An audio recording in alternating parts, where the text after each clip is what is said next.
de la vida y la muerte. Sabiduría del budismo tibetano. Con Salvador Cornejo.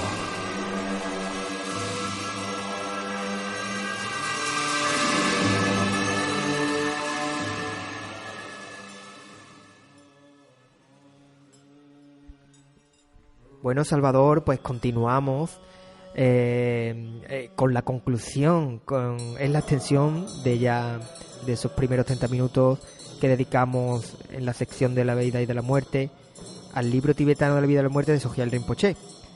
Pues continuamos hablando en respecto a la conclusión y a las conclusiones que vemos del mismo Sogyal Rinpoché en el libro. Pues bueno, vamos a en este espacio de tiempo pues hablar un poquito de lo que nos ha parecido a nosotros, ¿no, Salvador? También pues podemos comentar lo que nos ha llamado la atención, porque en estos últimos 2 capítulos hay temas muy interesantes. A mí me ha parecido especialmente también muy interesante una cosa que leí en el audio anterior, pero que no lo comentamos, es cuando nos habla de que es esencial. Nos dice que no sigamos concibiendo el desarrollo espiritual como un lujo, sino como un requisito para la supervivencia. Eso nos lo dice en la parte final del último capítulo. ¿Qué te parece, Salvador, a ti al respecto? Porque te quiero preguntar, porque yo he vivido últimamente asistí a Madrid, a ese gran evento que fue el Big One Forum, que se anunciaba como el mayor evento de desarrollo espiritual de Europa, porque venían muchos bestsellers, autores de libros importantes. ¿Por qué te menciono esto? Porque no solo en ese evento, porque era un evento de lujo, realmente. Por eso lo comento. Es que había entradas. Yo compré una para el viernes, y como la compré al principio del todo, vi que el descuento que se hacía, y solo un día, pues me salió por 30 y pico euros un día. Pero había entradas que eran 100, 200 euros o cosas así. O sea que incluso si reservaba hotel y pico, son miles de euros. Había cantidades que costaba bastante, pero se podía decir un lujo asistir a ese encuentro o a ver a estos autores. Eran 3 días. Y también, no solo en ese aspecto de ese encuentro, sino también, Salvador, en cuanto vemos la proliferación, porque es inevitable darse cuenta, ¿no? La cantidad de terapias actuales, de montones, flores de Bach, que si registro akáshico, reiki, ¿qué te digo yo? Chamanismo, etcétera, etcétera. Hay tanto, ¿verdad? Es como se está dando una extinción de diversas disciplinas, por decirlo así, o terapias.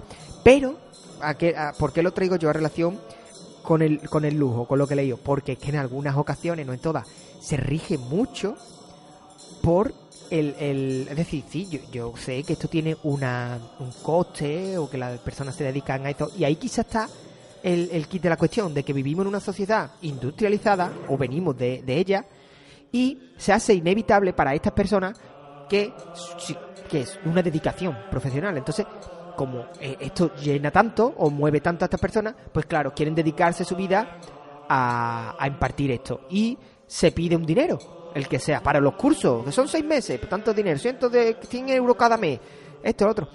¿Tú qué opinas de esto? Porque lo que veo es a lo que nos viene a decir Sogyal Rinpoché cuando dice: debido al peligro que nos amenaza a todos, es esencial que no sigamos concibiendo el desarrollo espiritual como un lujo, sino como un requisito para la supervivencia. Y yo veo que en esta sociedad está llegando muchas terapias y alternativas y de espirituales, de sanación y demás, pero hay mucho, se rige mucho por lo económico, en algunos aspectos quizás más que en otros, pero bueno, así lo siento yo. A ver, ¿tú qué piensas, Salvador? Bueno, yo voy a decirte lo que pienso. Voy a separar 2 temas. Uno el económico. Primero voy a hablar quizá de esa lectura que has hecho al final, donde Sogyal Rinpoché dice que el desarrollo espiritual es más ya casi una urgencia. Bueno, como decía, en la vida todo es evolución, y así como un ser individual tiene una evolución personal, el colectivo tiene su propia evolución y la Tierra tiene su evolución. Y todo está basado en ciclos evolutivos. Entonces, en el sentido de que sí que ya ha llegado el momento de que la humanidad como humanidad tome conciencia y despierte a su verdadera naturaleza espiritual. Eso es lo que yo siento, que ha llegado el tiempo y el momento. En el universo todo tiene su tiempo. Entonces, este despertar de conciencia, este surgir de tantas herramientas, de tantas, diríamos, terapias y enseñanzas, ¿no? Es porque en el universo todo llega a su momento y ha llegado el tiempo en donde toca. Y evidentemente cada vez hay más personas que se interesan por el tema, así como cada vez es más fácil acceder a libros antes no existía tanta bibliografía, ahora cada vez hay más. Entonces yo pienso que esto que es el proceso de una evolución colectiva.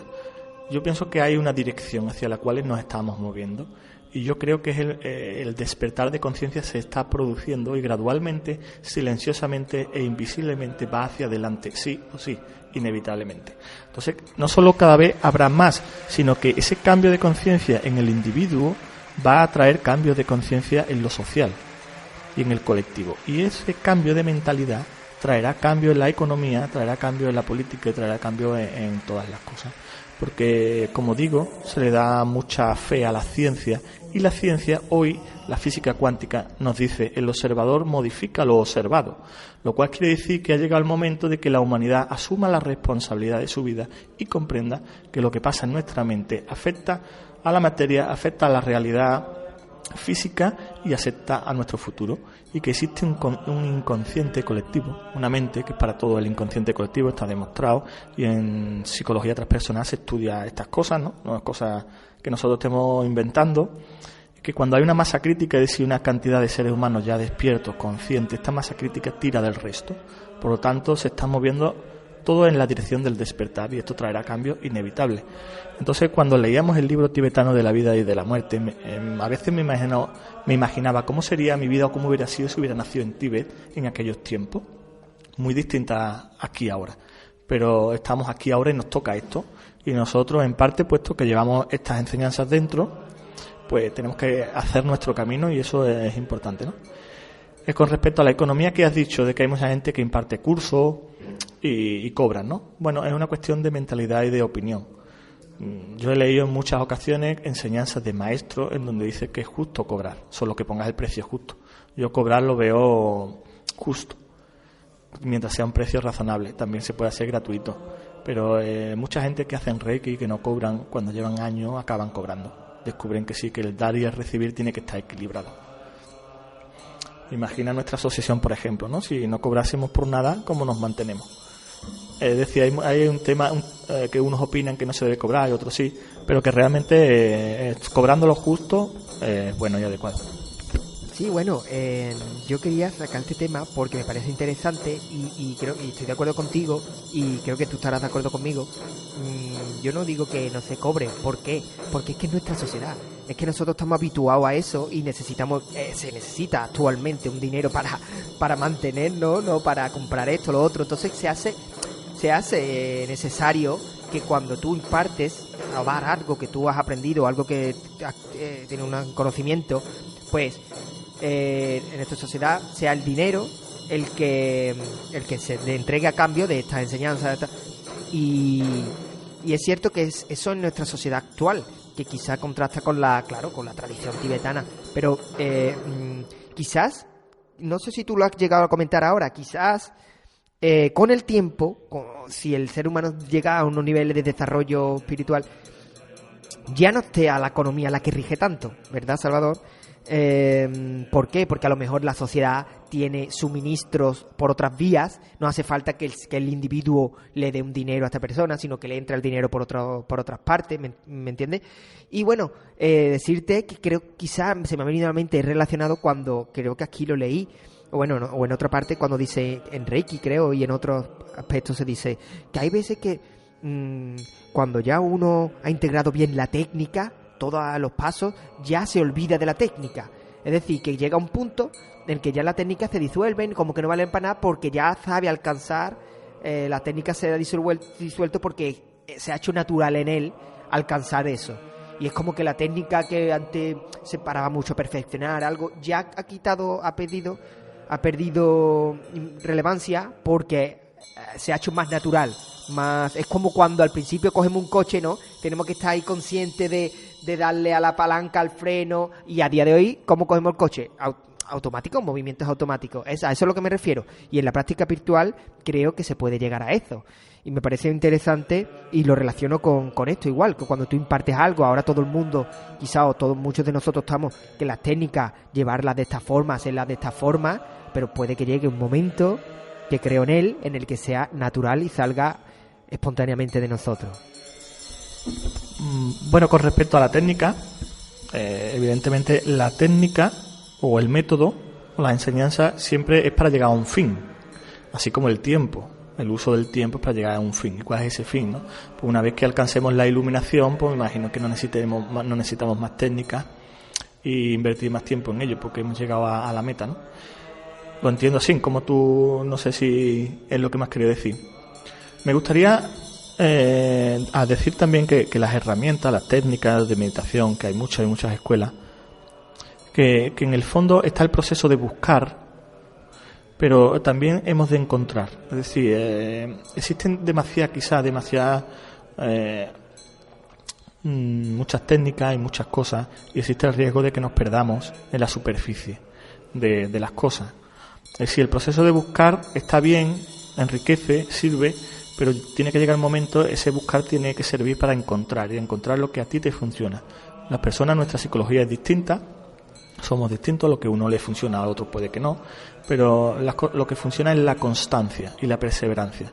Tener un método que para ti funcione a través de la disciplina, de la constancia, llegamos a ese fin. Entonces no es una cuestión de hacer muchas cosas, de introducirte en todo, de hacerlo todo, sino de escoger lo que te funciona, practicar, profundizar, para llegar a esos niveles más profundos de nosotros mismos. Me parece interesante, y ahora que has dicho perseverancia, pues voy a leer un fragmentito que nos dice, de este último capítulo, que nos dice: el mundo necesita más que nada esta clase de servidores activos de la paz, revestidos, como diría Longchenpa, con la armadura de la perseverancia, dedicados a su visión de Bodhisattva y a la difusión de la sabiduría en todos los confines de nuestra experiencia.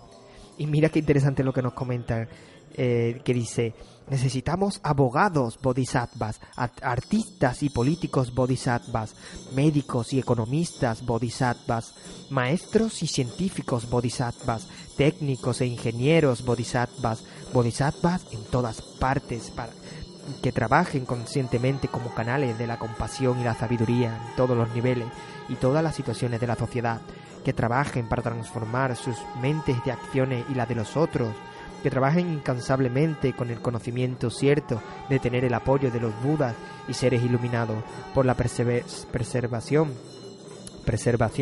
de nuestro mundo y por un futuro más piadoso. Me encanta esto, y voy a leer, ya dice a continuación, dice: como dijo Teilhard de Chardin, algún día, después de haber sometido los vientos, las olas, la marea y la gravedad, dominaremos las energías del amor. Entonces, por segunda vez en la historia de la humanidad, el hombre habrá descubierto el fuego. Esa es una metáfora muy interesante cuando dice haber sometido los vientos, las olas, que puede ser toda esa metáfora con las emociones, la mente no descontrolada, por decirlo así. Y por último, Rumi, me ha encantado también, que dice, o como lo expresó Rumi en su maravillosa oración: oh amor, oh puro y profundo amor, sé aquí, sé ahora, sé todo. Los mundos se disuelven en tu inmaculado e infinito resplandor. Las frágiles hojas vivas arden contigo, más brillantes que las frías estrellas. Haz de mí tu servidor, tu aliento, tu esencia.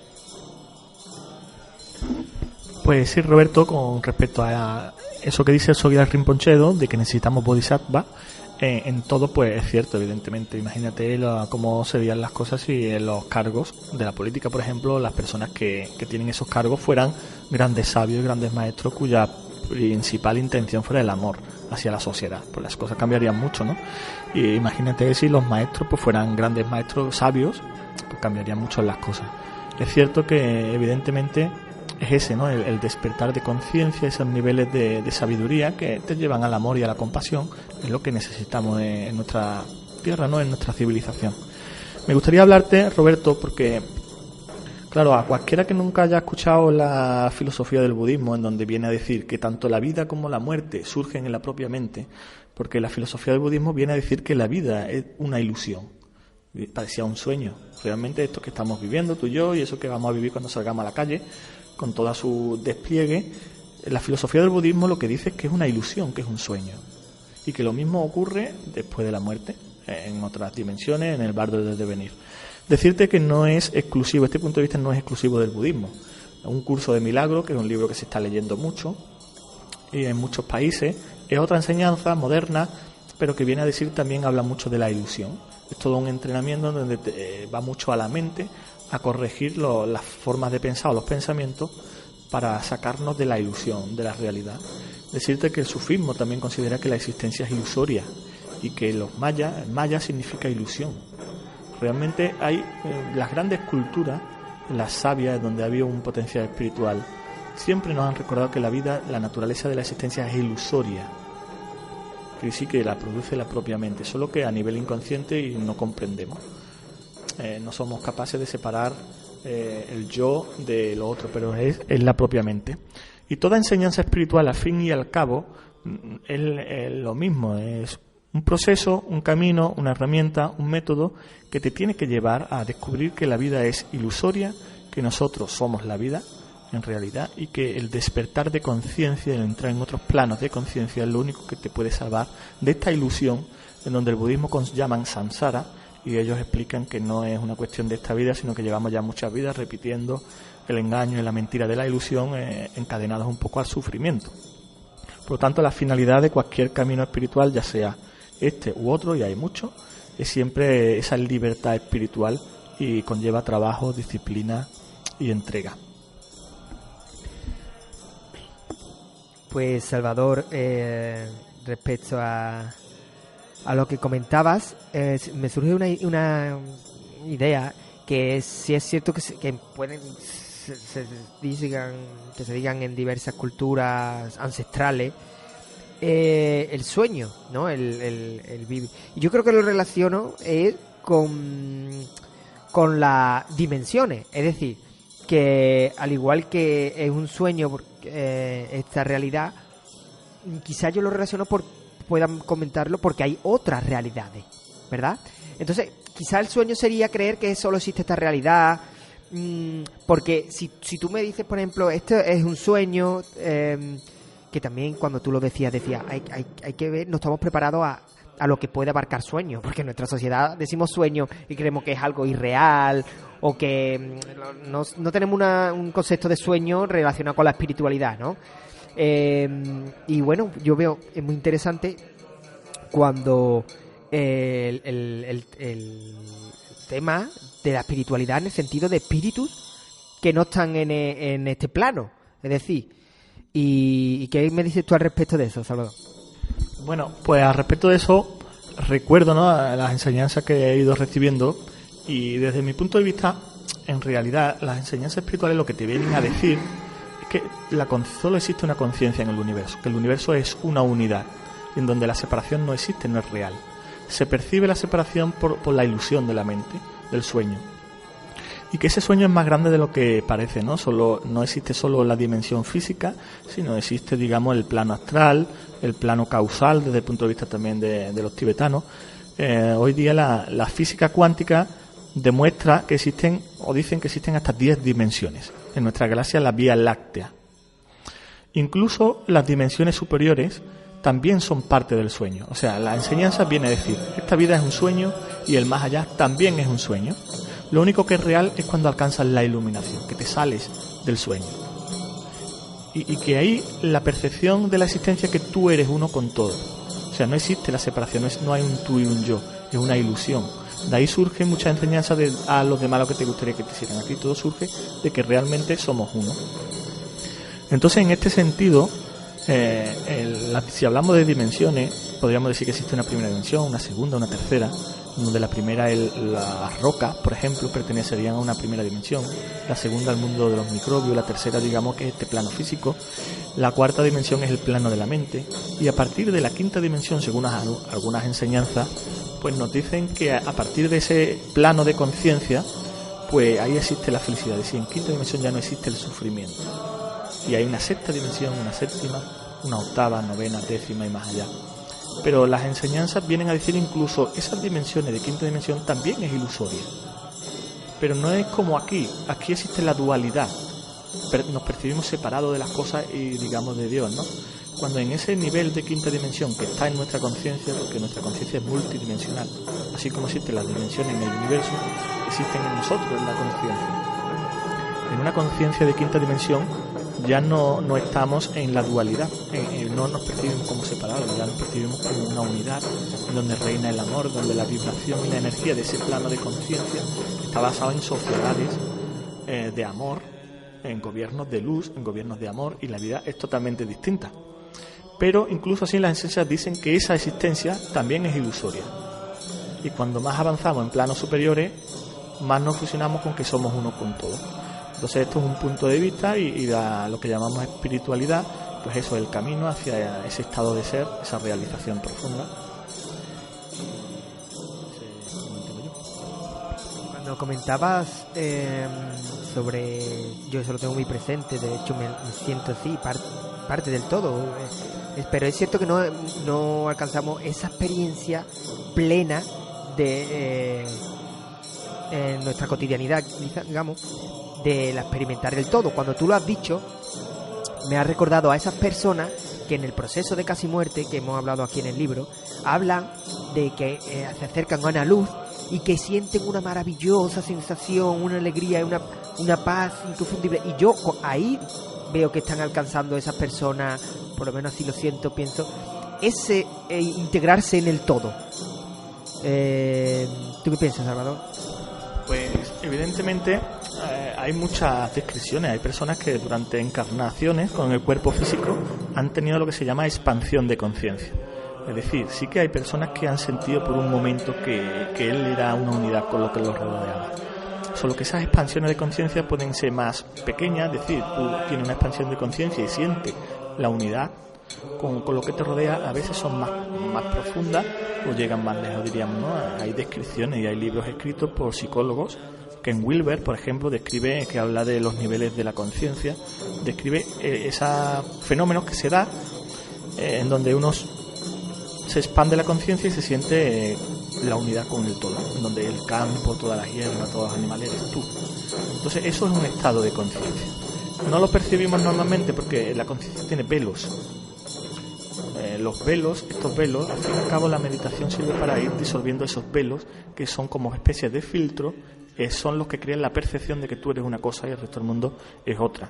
Pero cuando esos velos se van disolviendo, vas descubriendo que realmente la conciencia es algo que está expandido, no es algo que está solo en el cuerpo, sino que está expandido y está en todas las cosas, y que tú es el universo, que tú eres uno con todo.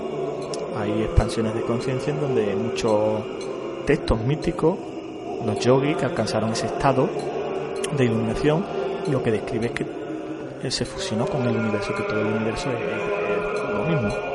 Y decirte que, bueno, en los casos cercanos a la muerte, puesto que no estamos en el cuerpo físico, que es un velo que crea separación, pues es más fácil tener estas experiencias. Al no tener cuerpo físico es más fácil que la conciencia se expanda. Y bueno, el mensaje de esto es cuando hablábamos antes de que necesitamos la espiritualidad como una urgencia. Cuando llegue ese cambio de mentalidad y comprendamos de que nosotros, el universo y los demás somos en realidad uno, que todo está conectado con todo, el cambio de mentalidad es inevitable. Ahí descubre que cuando le haces algo a alguien te lo haces a ti mismo. Y eso es el karma. Esa acción que hace te vuelve a ti con el tiempo, pero porque en realidad lo que hace te lo haces a ti. En donde cuando amas, pues te estás amando a ti también. Entonces ese cambio de mentalidad y esa toma de conciencia cambiarían las cosas. Y de hecho, como yo creo que estamos moviéndonos hacia ese despertar, inevitablemente vendrá un cambio de pensamiento a nivel social y a nivel planetario, que la realidad cambiará. Yo creo que estamos en un tiempo, en un ciclo evolutivo en donde podemos estar poniendo fin a una era de evolución larga y hay libros que hablan de que esta era ha durado unos 11.500 años, pero que está llegando el momento de despertar de conciencia, y eso inevitablemente traerá una nueva edad, le llaman la edad dorada. Y evidentemente mi visión del futuro es que las cosas van a cambiar para mejor, aunque no sea fácil ni rápido, pero que podemos tener esperanza y que ese despertar espiritual se está produciendo y inevitablemente se producirá. Y me gustaría decirte, como dicen algunas enseñanzas, que la oscuridad dura lo que tarda en salir el sol. Cuando sale el sol, la oscuridad, que es ausencia de luz, se disuelve, ¿no? Y que estamos precisamente en esa historia del colectivo humano y de la Tierra, en donde podemos contemplar una luz en el horizonte, y esto trae esperanza de que realmente las cosas cambiarán y podremos experimentar una humanidad mucho más unida, mucho más amorosa, en donde el miedo, el sufrimiento se disuelvan posiblemente mucho más, y tenemos ahí una esperanza. Pues sí, Salvador, estoy de acuerdo contigo y lo siento así también. Y bueno, pues ya en esta parte final vamos a ir concluyendo también, a dar un mensaje final, porque ya concluimos, digamos, los 2 últimos capítulos. Sí quedan por ahí los apéndices, que ya tal vez volvamos al respecto, pero sí vamos a ir cerrando y dando nuestro mensaje personal particular después de esta experiencia que ha durado sus meses y meses. Pues bueno, también anunciar la idea de volver con otro libro también en enero. Ya informaremos. Y bueno, este libro para mí personalmente nos ha dejado mucho que reflexionar, y para mí personalmente me ha gustado mucho entrar de la forma que he entrado a conocerlo. Es cierto que algún capítulo me he quedado sin leer por las circunstancias, pero eso no quita que yo haya captado la esencia del libro, y es más, en muchos de ellos, claro, cada 2 capítulos pues los compartíamos Salvador y yo, y eso te da una visión doble de lo que cada uno ha escogido para leer, lo que nos ha llamado la atención, lo que comentamos, cómo nosotros lo concebimos, lo que sentimos. Y bueno, para mí me ha gustado mucho, y bueno, también recomiendo los fragmentos de Sogyal Rinpoche, que tiene un canal de YouTube, es un youtuber, no lo sabía yo. Bueno, pues personalmente decir que este libro, que es tan antiguo, es de actualidad, porque yo creo que tiene su atemporalidad, y como habla también como el tiempo de la evolución individual del individuo, de la humanidad, se estira en el tiempo, ¿verdad? Y este libro está dentro aún de ese tiempo y habla de ese cambio antes del siglo XXI. Este libro se escribió antes del siglo XXI, antes de 2000, como habla de ese cambio evolutivo que va a haber, de que Occidente se está abriendo, y es que podemos decir que es profético, podríamos decir de que es verdad.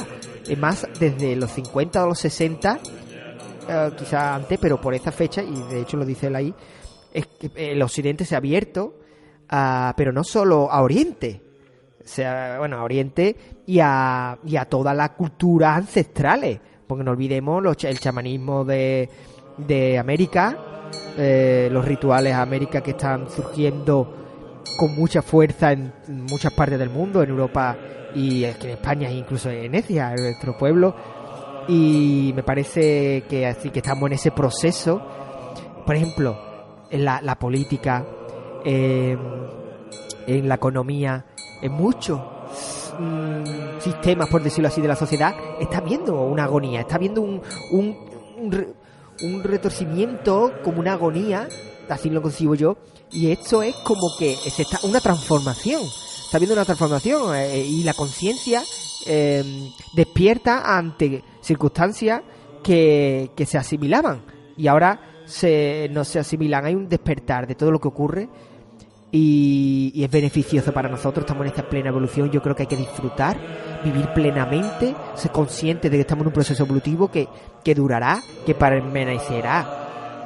Cuando nosotros nos hayamos ido, permanecerá la humanidad desarrollándose, y para que alcancemos esa luz, ¿no?, que somos, esa espiritualidad, quitemos esos velos, como dice Salvador, despleguemos velos, y hay que disfrutar de la vida y de lo que somos, ese espíritu que vive en un cuerpo maravillosamente rodeado por otros cuerpos, otros espíritus con un cuerpo maravilloso como el tuyo, animales maravillosos que nos dan su calor, así como los animales, los minerales, las plantas, todo está ahí.